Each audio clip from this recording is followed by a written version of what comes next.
We certainly have a bird's eye view of our surroundings now. We have a bird's eye view of our, of where we live. Yeah, it's true. Imagine this is where we live. It's hard to believe.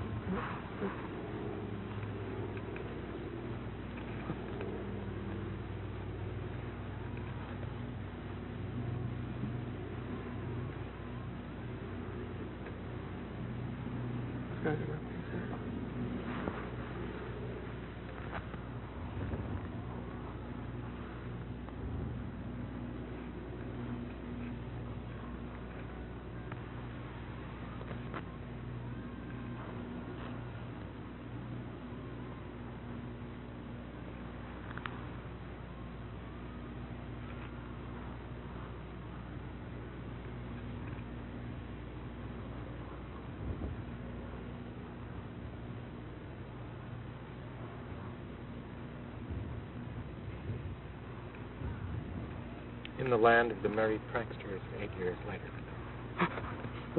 Oh, God. 8? Is it only 8? That's right. How time flies. That's true. Well, no, it feels like a decade, right? It's 70s against the 60s. I think it's... Whatever that means. Well, maybe yeah. And before them, the beatniks. Before them, don't forget the beatniks. That's right. The beat generation. Beats. That's where the Beatles got their names, from the Beats.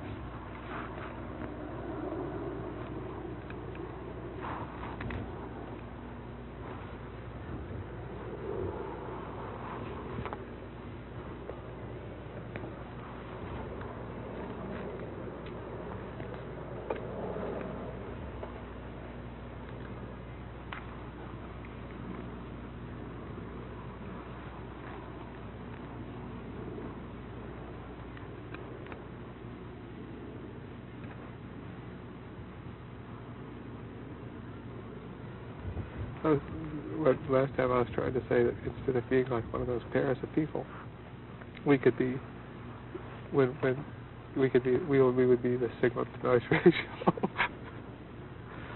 instead of Mutt and Jeff, you could be the signal to noise ratio.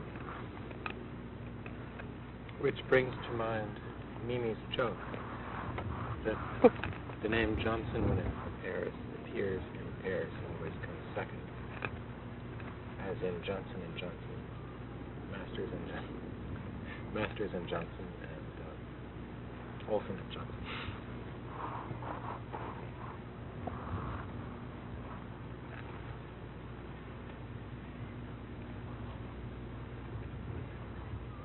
Do you think of when you actually are when you're actually making music, do you think of the people you're making it for? I mean, do you have an audience in mind? I think maybe I used to when I was a teenager. I guess I still do. I guess I have an audience in mind that's basically my friends. I mean, I don't think of it. The idea of having a large audience is so abstract that it's almost meaningless.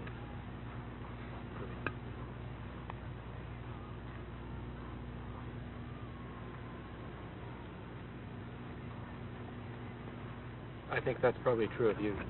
I think so. I think, yeah.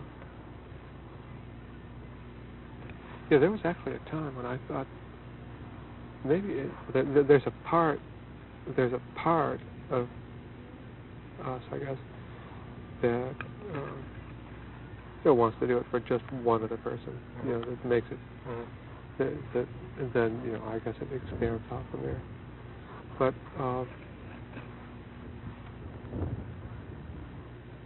But it could be that you could make music with a very private feeling, and that private feeling could somehow communicate itself to vast numbers of people. I guess so. I think that's what I don't understand, but I think that's true. Yeah.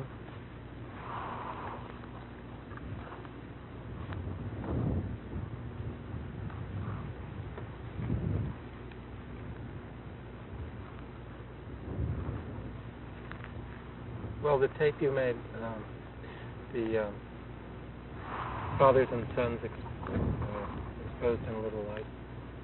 Night sport, fathers and sons exposed in a little light. It has a very private feeling for me, and yet it could, I don't see why 83 million people should enjoy that private feeling. It'd be wonderful. We never think that way. I guess you do start thinking that way at some point. I mean, solitude would be a universal treasure in a crowded world. Yeah.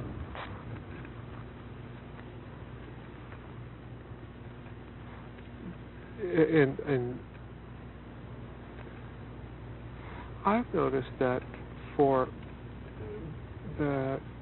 in a certain size audience, I feel most comfortable, and that changes seemingly over years or whatever. Well,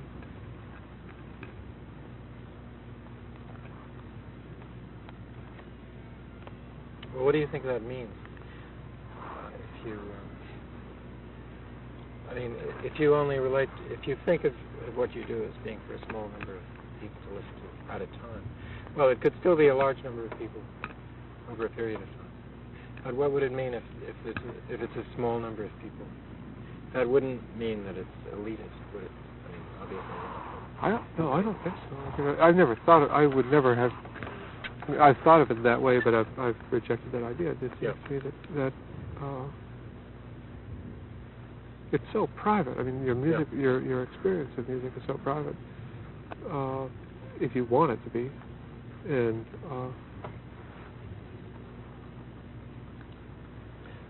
which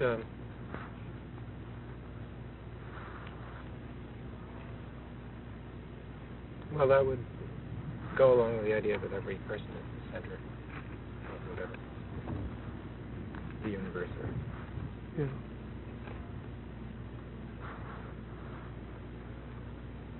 What was that idea?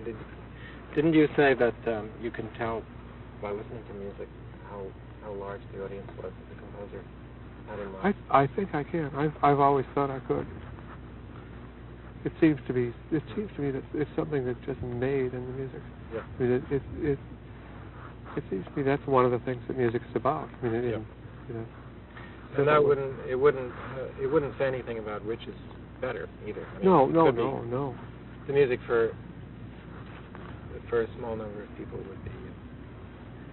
could be no better or no worse. I mean, oh, no better or no worse. Yeah, certainly. No, it seems that some kinds of audience are not really possible for me, and maybe for you too, and that makes me desire it. Just, but I don't know that it's. I can't imagine that it would be that much different. It's very difficult for me to imagine that 50,000 people would be a different experience from 50. Except that the physical circumstances would have to be so different that it might throw off what you're doing as a performer, wouldn't it? Or you think it's there? Yeah.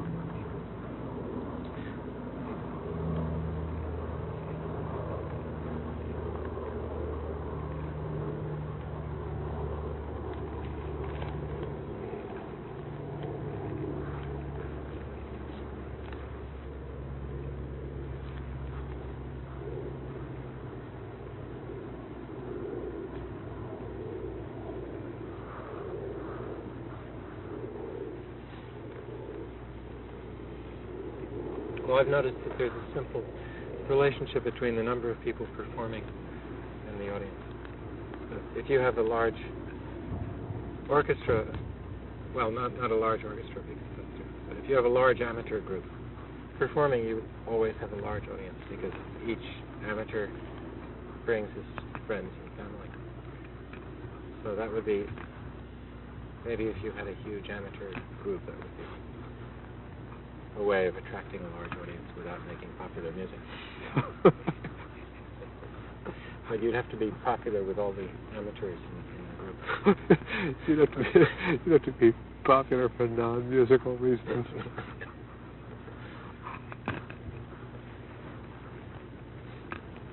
Which brings us to the question of personality, and how it. Would you say that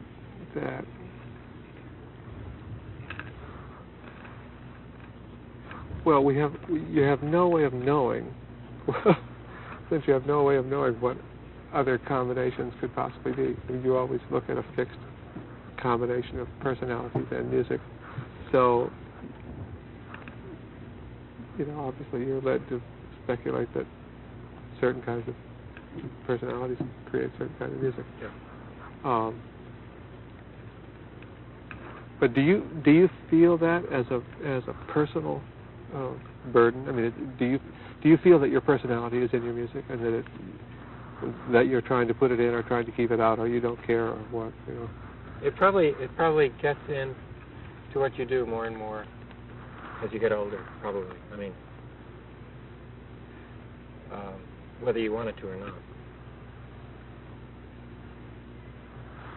Well, if you start out, if you're imitative, then the definition of that would be that your own personality isn't in it, right? Mm-hmm. So if we're all seems as long as we prize the idea of originality as being, that's built into our culture, isn't it? I mean, yeah. That's in question. That may be in question, but I think we still look for it, don't we, for originality? Yeah. We look for it in ourselves if we don't look for it in other people. Yeah. Yeah. So if we're looking for originality, then that would mean that your personality is in your work, wouldn't it? I mean, that would be the same thing. So that to say that your personality weren't in your work would probably mean that you're being imitative, or that you're not doing your own work. And yet the work could be very objective. It could have nothing to do with personality. But that always seems like such a blind spot. If your music is so obviously a reflection of you, it seems strange to tell anybody, including yourself, that it would be different. That you're really That it would be. It's about something else. Yeah. Well, I don't know if you would. You wouldn't speak of a scientist who invents a vaccine against some disease. That would be a creative action on his part, but it might not have his personality in it. Oh, I think it would. Don't you think? I mean, I thought vaccine would have. I thought that's what scientists were going through. That they were becoming thinking of what they're thinking of it all the time. They're going through the same things that musicians went through when they were pretending that there was a right way and a wrong way. Yeah, and that there was no personality, or there was whatever. No, I think we have to get a right position with you.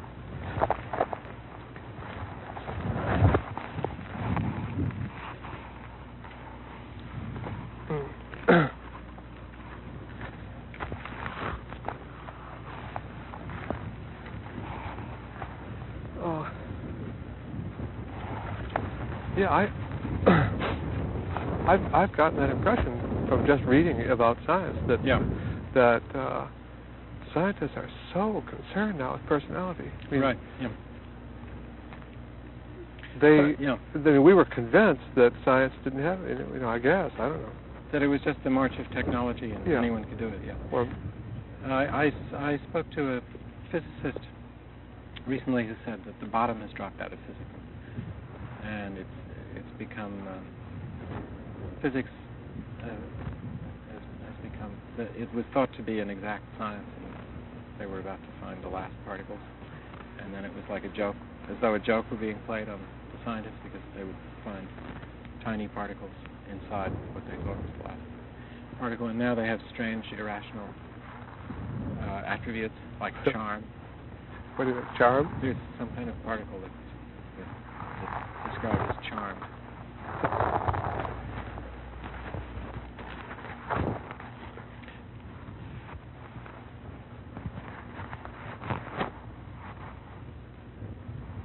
And then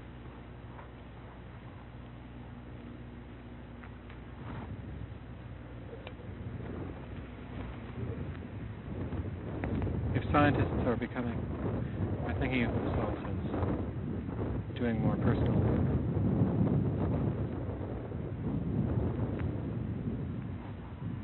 it's true maybe that the arts are going to take over areas which used to be considered scientific, which would be related to that, wouldn't it?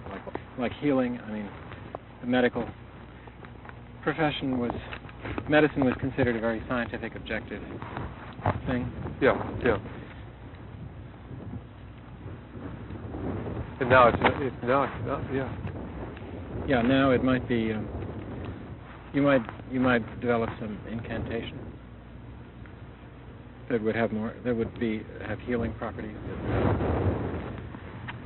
you'd arrive at not by scientific means at all. Yeah. So those exist, though. Yeah, I think. right. I mean, Yeah. they're we know that they're recognized. Pauline Oliveros' work is involved with that. Yeah. Obviously. Yeah. But does she say that it involves well, I don't some think kind of physical change, or? I think it's. I don't know what. Well, I mean, it just seems that those sonic meditations are obviously involved with the physical state of the body. Yeah. Which would be a kind of healing.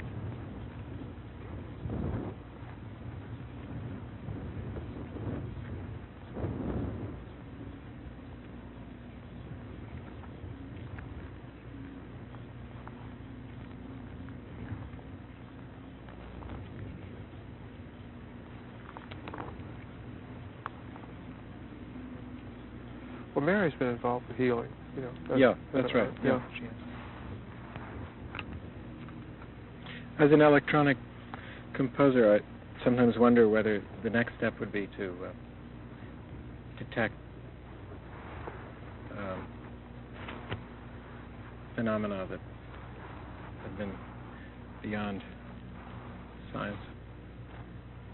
I mean, psychic phenomena. Yeah. If you could detect that with electronics, that would be. Well, Bob Schiff says that you can that he's been working a lot with the idea of the spirit voices. You know that. Yes. That right. thing. And Tom Zeranish has been working with detecting of emanations.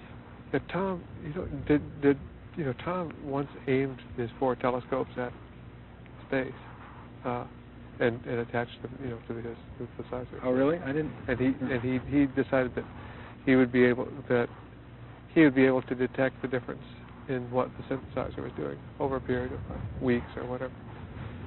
Yeah. And just by whatever was coming in. He just kept everything going all the time. He just kept listening, and whenever he listened, whatever he was around. Yeah. Very nice.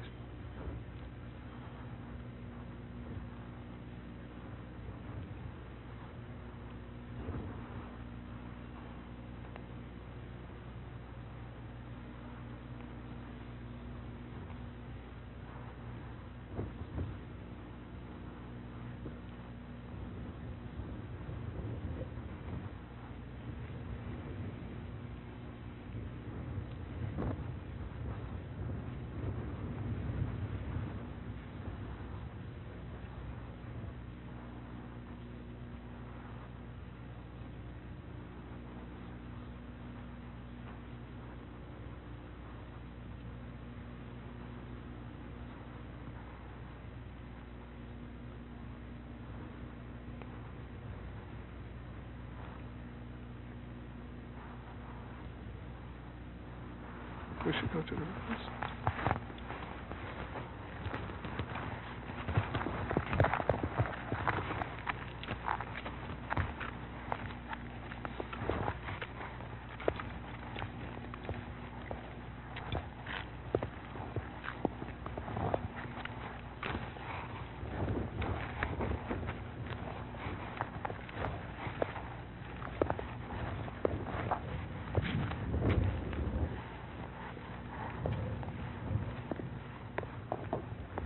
Could you talk for a while about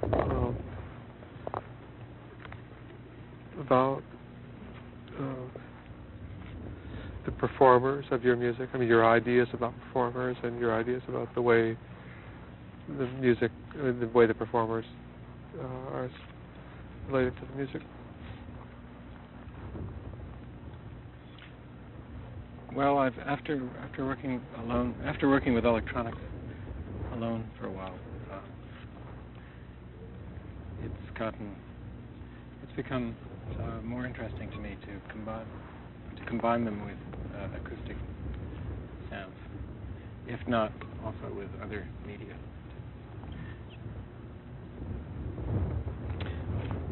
And I've been working on homemade electronic equipment, which deals with pitch-sensitive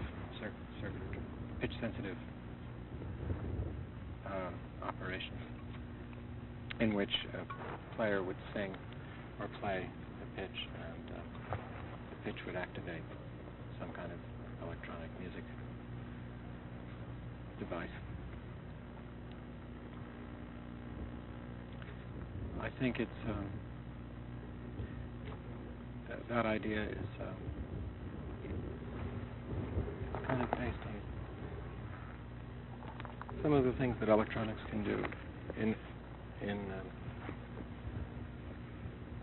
extending our own nervous systems. Well, there's almost just a slight difference between then the way the performers play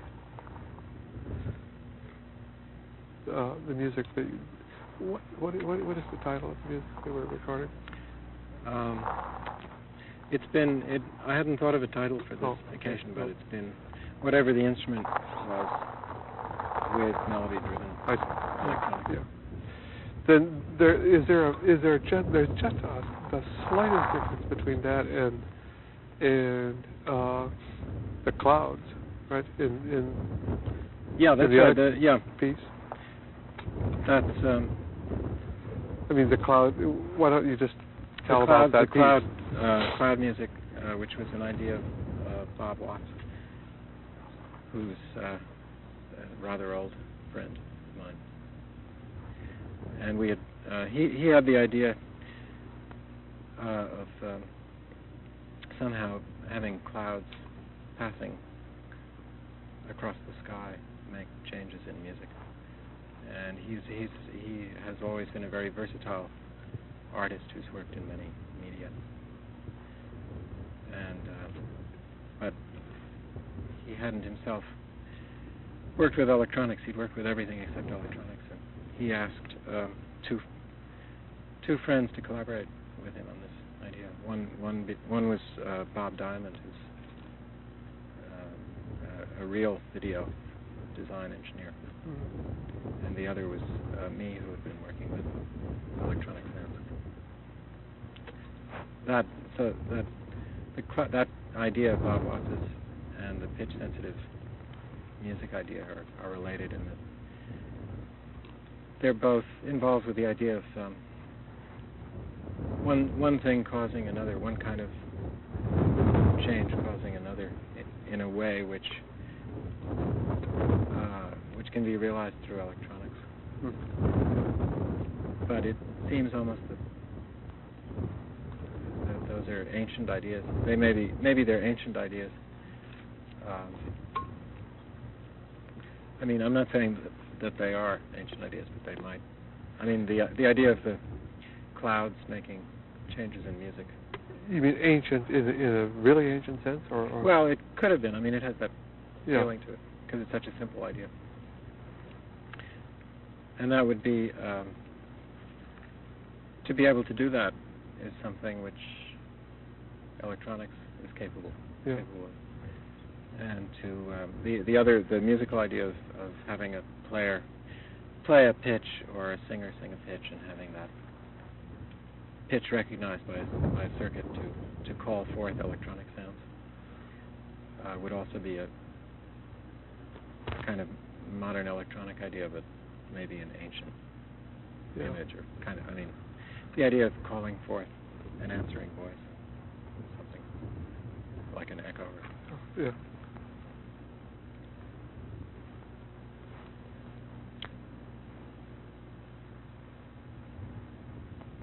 A few years ago, I knew someone who was an electronic engineer. He advised me one day that it was very foolish to try. I was fiddling around with circuits to make music, and he advised me that it was really very foolish to do that because I couldn't possibly, without an engineering background, I couldn't possibly work with those things. And what's happened instead is that well, for one thing, the idea of working with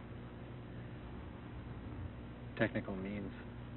It was just a sort of an idea of specialization. I mean, everybody does it now idea. very commonly. Right, yeah.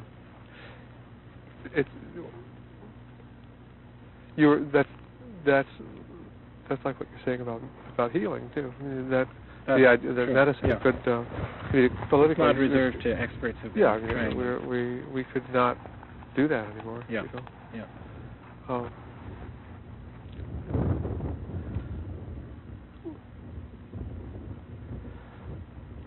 Music has tried that. I mean, a lot of people that we know have tried that idea of making it not a very skillful thing to do. Yeah. Not putting that kind of emphasis on skill.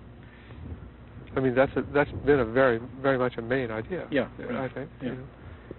Frederick Rzewski always says that a tin can is just as good as a $100,000 synthesizer as a musical instrument.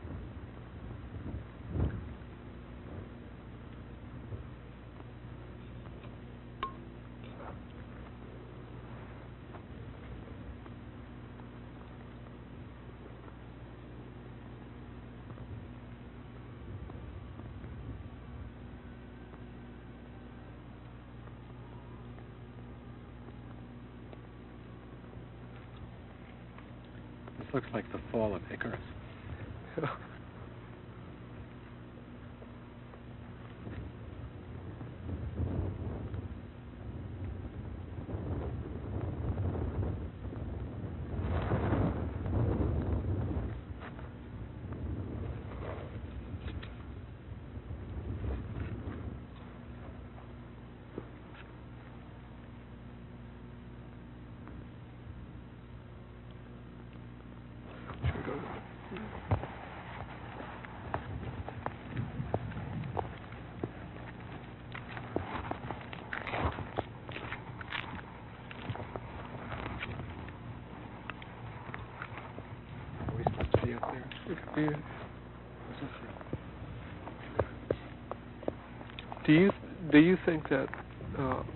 Do you think that you've tried to make that your music is becoming simpler?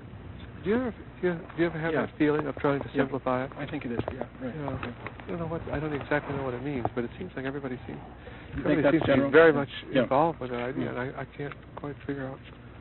Well, maybe the idea of being complicated came out of the avant-garde, the European avant-garde. I mean, wasn't that an unspoken ideal that it would be to be complicated? Pretty complicated. I mean, post Behrman and post serialism. Yeah, to be to be rather complex.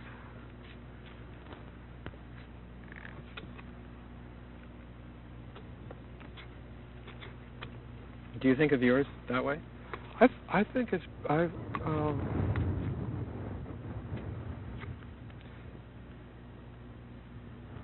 yes, I think that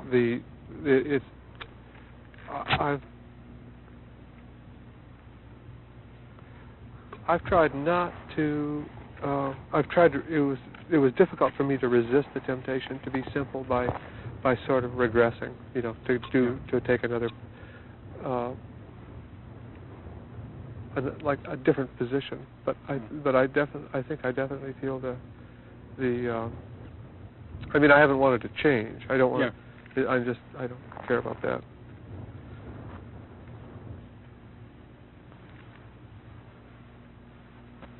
But being simpler wouldn't be related to reaching a larger audience. It would have some other. No, I know it meant. No, I think it was no. It's just what you said, that the idea was not to be complicated. Yeah. Anyway.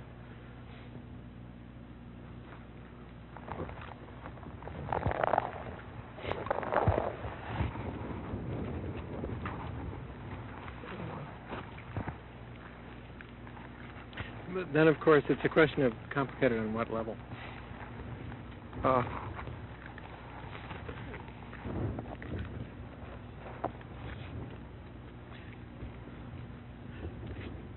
mean, Lamont Young's two sounds would be the extreme of simplicity, but you could have a very rich, complex experience from that. Yeah.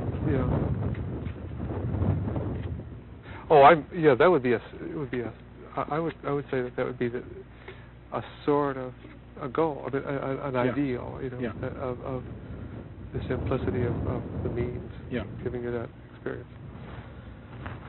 Well, I think I'd like to do electronic music where the circuits might be very complex, although it's more work if they're complex, but it wouldn't matter if they're complex, that they'd make some result which seemed very natural and simple in some sense.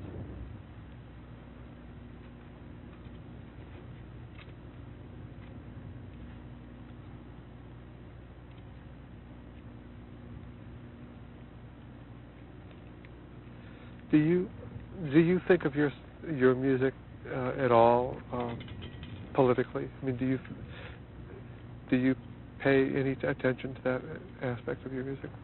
Well, it's certainly.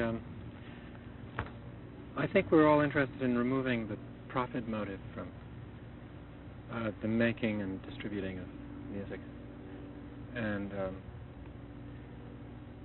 I certainly would like to do that too, and that would be political, because the music industry it's an industry like the other industries. It's most of it is profit making, and that seems like an obsolete, wrong idea for somebody to make a profit from anything. Yeah. So I think it would be political to remove the profit motive from the music, and if you could have some ideal of say similar to the Berkeley food co-ops, where there's something provided that hopefully that there's a need for. I mean, first you'd hope that your music could be used by other people, and then if they could, you'd hope that you could distribute it on a kind of non-profit basis. And that would be a big political change in our society. It also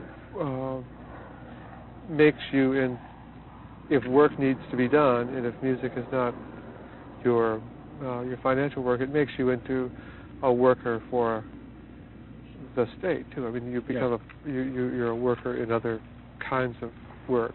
Right, providing something that is useful. Yeah. In some sense, useful. Well, it would have to be other things that were useful. I mean, music could be useful too, but.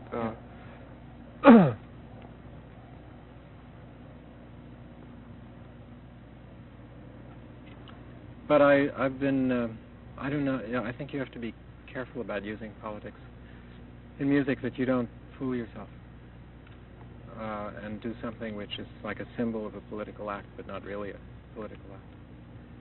And, well, for instance, it seems the center at Mills, which is public access nonprofit music organization, is probably more of a political, putting an effort into that would be more political, say, than composing a song with a political text, if that political text were performed for your friends who already felt that way. Yeah. Yes, certainly, except do you feel like you have to think about your music again in light of ideas like Cornelius Cardew's idea, or some of the ideas that are around now. Like, yeah, well, the ideas in Cornelius Cardew's book are very well expressed, I think, and have more to do with the European avant-garde of the 60s than they do with California in the 70s. yeah. And yet, I think a lot of what he says does have relevance here, too.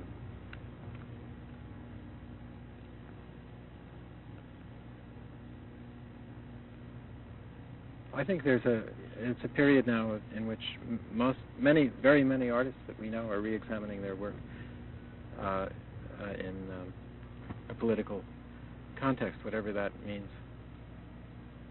And not only artists that we know, but isn't it a movement in the arts now in general? I would think so. Yeah, I think it's.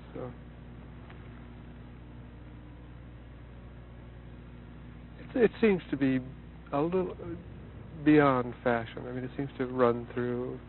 It seems to be involved in those things as a consideration. I mean, certainly.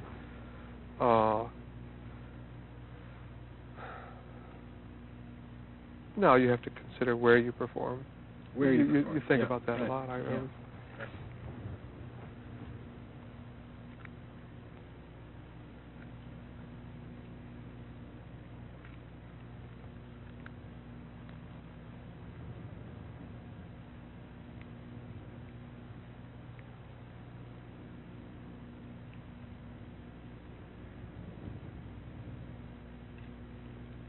Well, the idea of simplifying the music goes along with the idea of making ways for people to take part in the music without making them feel inadequate or anything like that. Yeah. And I always feel wrong if I'm making some music that involves more than myself. It doesn't feel right that the other people in it have to work very hard, because it shouldn't be hard work. So that would imply something stylistic about the kind of... Yeah.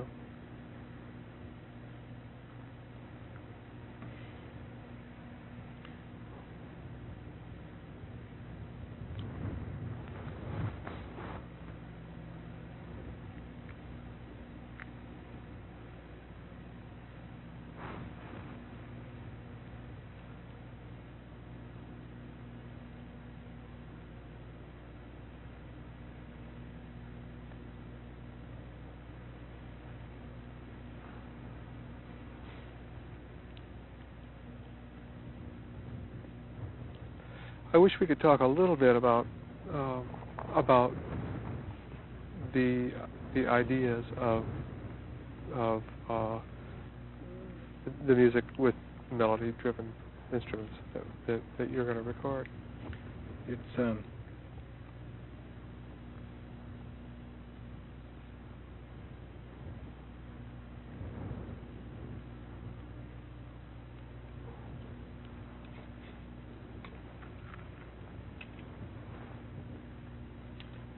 well, maybe I should describe it. Yeah, I think just if you could. There's circuitry which first of all it reacts to the presence of a pitch when a pitch is played, and it recognizes a number of pitches when they're played, and then it does a number of things in the electronic circuitry which can affect the loudness of electronic sounds and the tuning of electronic sounds, and an interaction among groups of electronic sounds, each of which responds to different pitches. So it makes a kind of music which is very harmonic. I mean, in fact, there's nothing in it except harmony. in the sense of many pitched sounds together.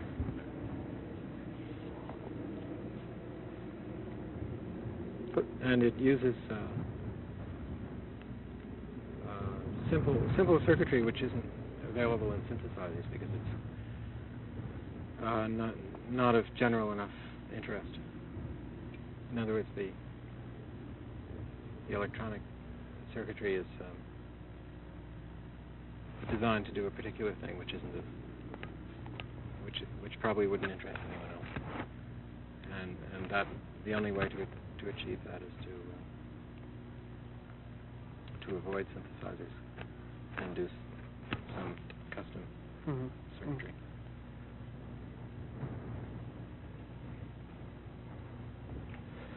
We're working out just a loose verbal arrangement for the continuity of the hour that piece will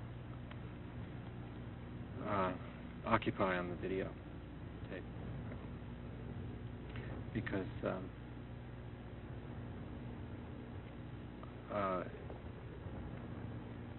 as was discovered years ago by jazz musicians, it may be more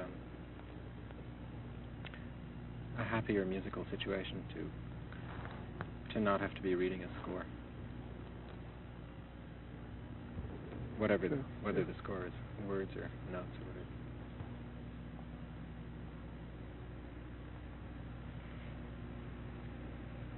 or whatever. Are the changes that there's not a specific kind of harmonic system or whatever combination that happens with a specific pitch, is there? Isn't it, or is it that when you perform a certain pitch, a kind of change is made? Or when you perform, they're preset, so that if a pitch is played, you'll hear one of about 8 different possible combinations of electronic pitches, depending on what the electronic operator is doing. Oh, I see. So there's just a small number of harmonic possibilities. But there are differences. It seems to me I hear those a lot. Yeah, and the form of the music is kind of a slow unfolding of the possibilities in the system, starting with less possibilities and ending up with the most possibilities. Should we go to another place?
The idea of your videotaping these works by musicians,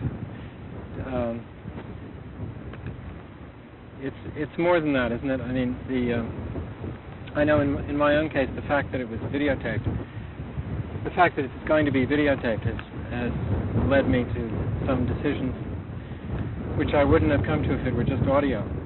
So, I mean, it's an idea of documenting musical works using video.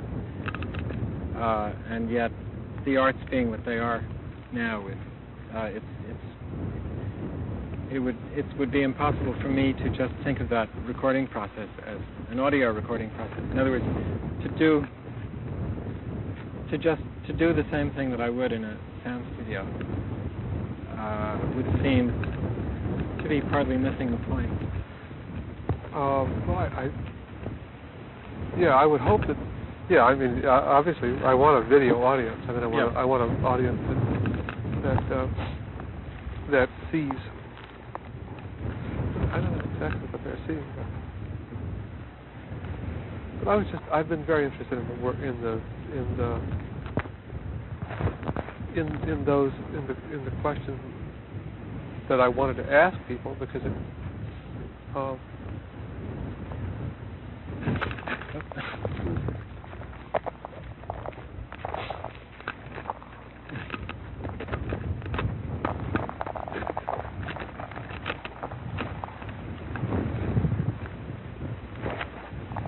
Because I thought they were happening more.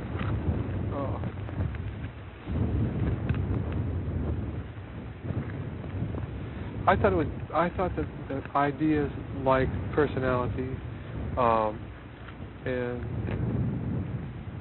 the things that we've been talking about have become more important to composers. I just thought that I've been feeling that, and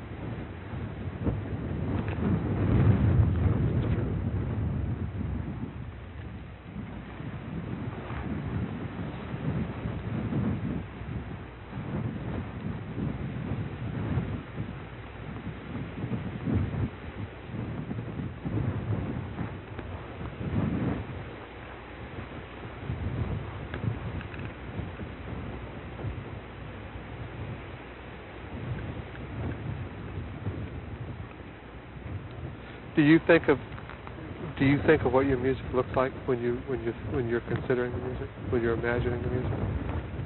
Yeah, I really do. Yeah. And that's the reason why I got really much less interested in just my sitting at a table and twirling knobs.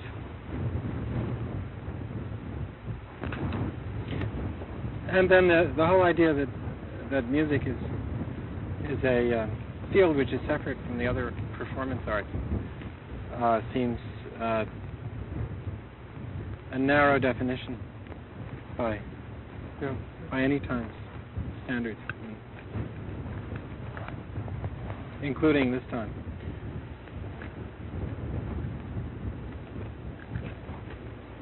It seems that most of the younger artists whose work I've had a chance to be in contact with this year go just as easily to one medium as another. I mean, it's almost for them the idea that they're just musicians or just photographers or just video artists. It's too narrow. Yeah, that seems very strong to me. The idea that you could just break down those categories in yourself. I don't know.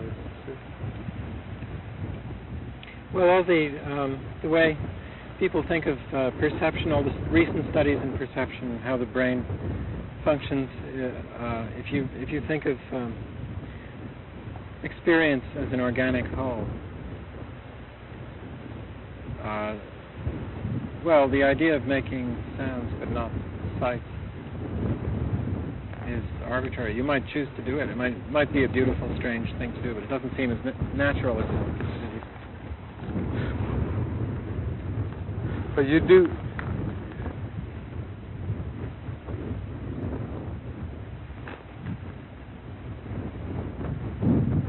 Have you tried to imagine your music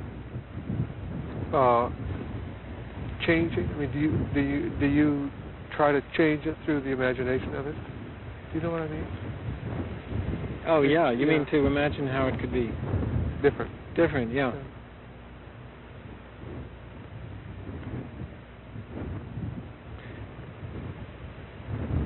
Your possibilities tend to narrow. That as you work, as your technique improves in any given you start working in one technique.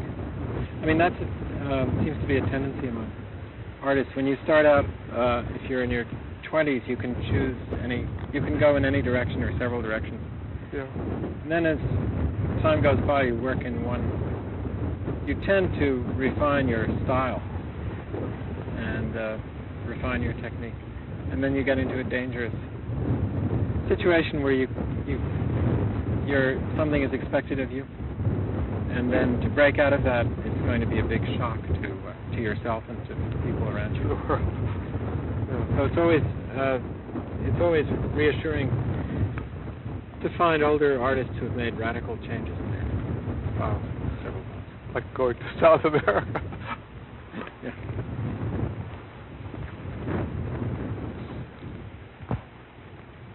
Bill Glass said he wanted to stop writing music, just stop. Yeah. For a rest or? No, I think he meant just stop. That was nice. Yeah. I like that. I know what he means.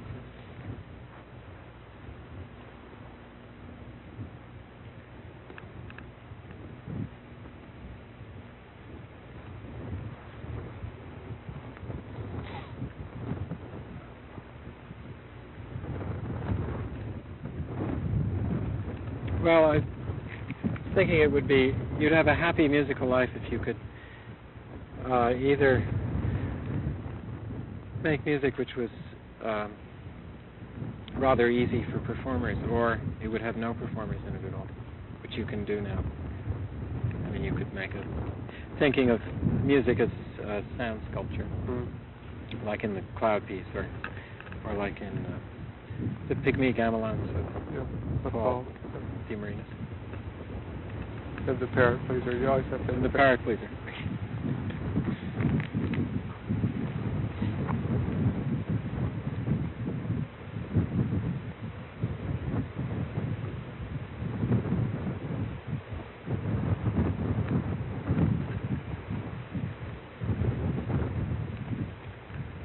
I'm trying to think ahead to a time when what we do will seem very old-fashioned, and try to imagine what would be next. Sometimes what I do,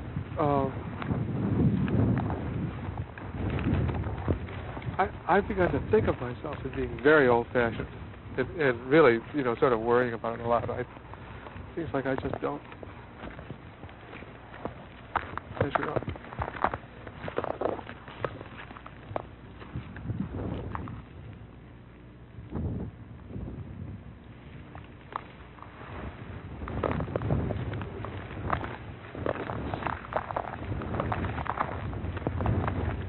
Well, I don't think you have to worry about that.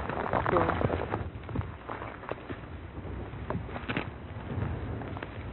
Weren't you polling younger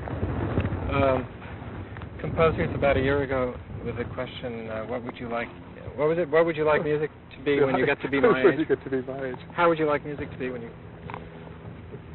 Yeah, I haven't finished that yet. I got...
I think we're looking at the place where the East meets the West. I was just thinking that...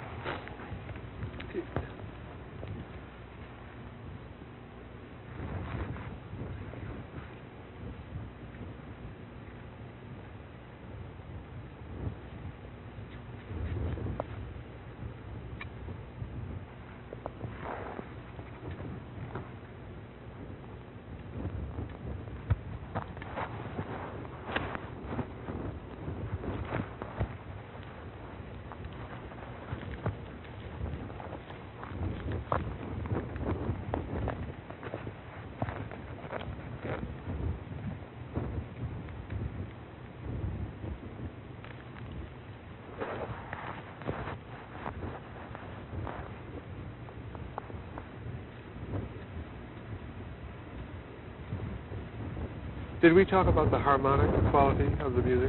We did, didn't we? Maybe we didn't get to the bottom of it, did we?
Yeah.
Thank you.